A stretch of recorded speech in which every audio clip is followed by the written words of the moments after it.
Now we're going to work a little bit into the hips. So this is that new movement I wanted to share with you. It's from one of my teachers.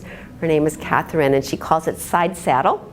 So what we're going to do is, we've kind of set up like this before, but we're going to take the left leg and we're going to go sideways. So the left foot is kind of pointing out away from the chair. The left hand is going to go onto the back of the chair, and we're going to scooch off so just our left cheek is on the chair.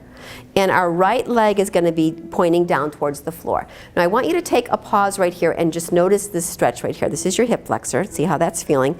If that feels like a good stretch, you can stay here. If you feel like, oh, I can maybe go a little further, then that toe can go back a little bit more and that knee can start to straighten a little bit more. Wherever you want it.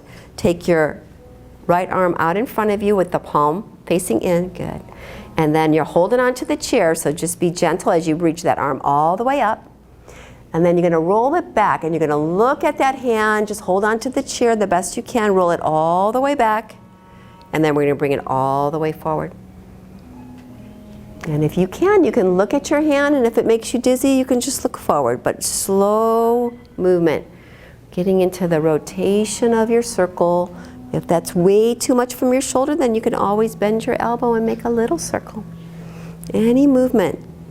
What we're doing is we're stretching into the hip flexors and the psoas muscle, which is one of those muscles that lift your legs up and get you walking up steps. Good. And then we'll come back to the center and pivot to the other side. So now it's going to be the other leg. So right leg's out in front, right arm's holding on to the chair, right cheek's on the floor, so on the chair, and you scooch a little bit. And remember that back leg. Knee ideally pointing down and maybe even tucking back a little bit to straighten that leg just a little more.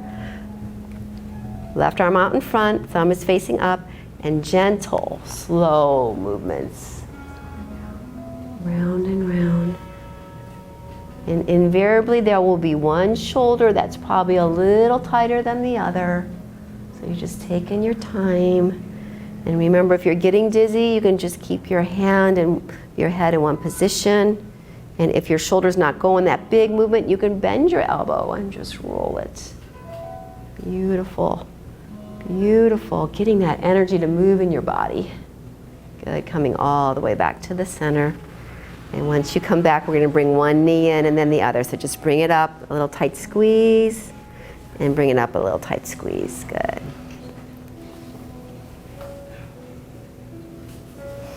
I'm going to turn so you guys can see me, but this is a new pose as well from Kathryn, and I super liked it. Michael, you might have to be careful with this, your shoulder.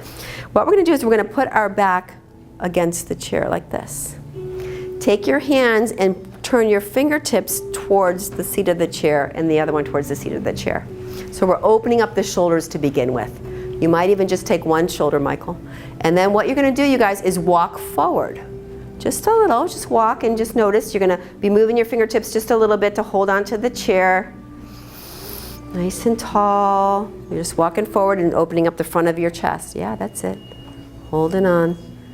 Good. Lift the chin up a little bit and open and close your mouth. Open and close. So loosening up the jaw. And then tuck your chin all the way down like you're looking down at your belly button. We'll stretch the back of the neck.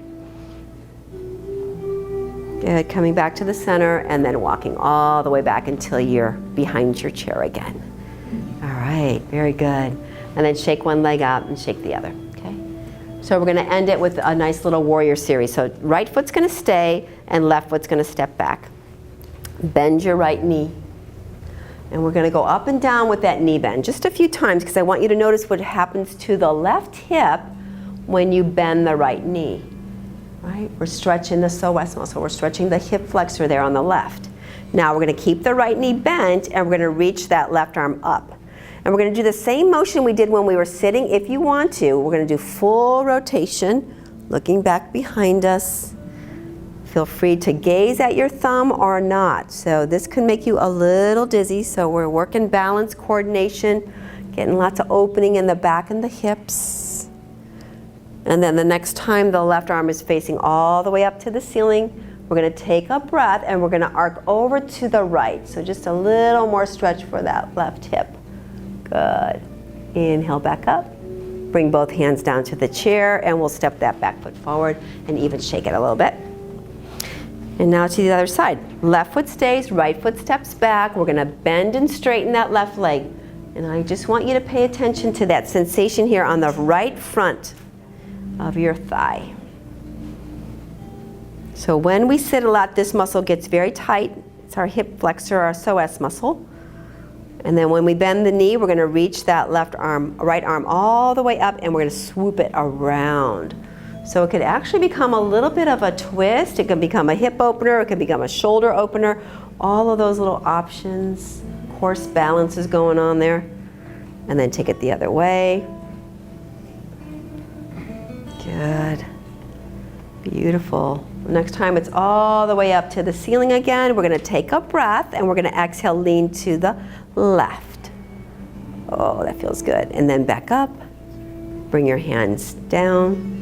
Step that back foot forward and then shake it out and shake it out. Good.